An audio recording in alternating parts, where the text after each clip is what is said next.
Let's go back to the deck of cards. Do some card stuff, doesn't have anything to do with gambling. Before we start, why don't you give them a quick shuffle or a couple of cuts, Vicki, anything that'll mix the cards. And remember, I'm going to give them to you as a souvenir when I finish. It's good to remind them because that way they don't bend the cards as much when they shuffle.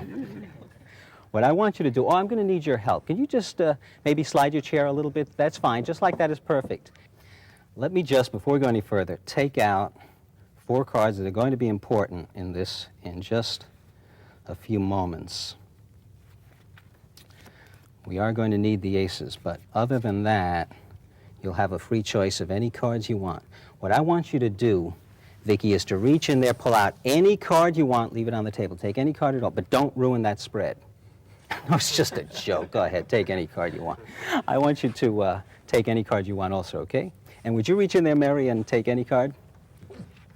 Now, I want each of you, I didn't say look at the card. No, it's all right, you can look at the card. I just want to establish who's in charge here. Yes, look at your card. Each of you look at the card, remember the card. And also, Vicki, I want you to show your card just to the people sitting off to the side over here, okay? Yeah, I think that's good enough. She thinks she's Vanna White. I want you to remember your card. It's very important. And I want you to drop your card, drop it right there, would you? And I want you to show your card to the people sitting in the middle part of the audience. Exactly. Show it to the people in the middle. And you have to remember your card also. That's very important. Drop it right there. And would you show your card to the people sitting off to the side over here?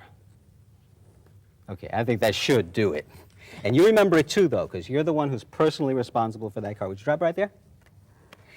3 cards lost in the deck, and I'm going to ask you to make a special effort to remember those 3 cards because it is going to be a little while before we get back to them. But I'm going to try to find the 3 cards they chose. And the way I'm going to do it is to use another 4 cards to help me. The 4 cards I'm going to use are the Ace of Clubs, the Ace of Hearts, the Ace of Spades, and the Ace of Diamonds. Now watch the aces, because if I rub like this, one of the 4 aces vanishes. It vanishes completely, leaving us with only the Ace of Clubs, the Ace of Hearts, the Ace of Spades. Let's not rub again, because then another ace vanishes. This time leaving us with only Hearts and Spades. Another rub, another ace has vanished. And finally, watch the Ace of Spades, because if I rub one last time, it vanishes also. Pay particular attention to this point in the deck right here, because I'm going to give these cards a riffle. And when I riffle, that's when the 4 aces materialize right here. Did you notice the aces? Thank you. But there's more, because did you notice that the aces have trapped exactly 3 cards between them? Vicki, what card you picked?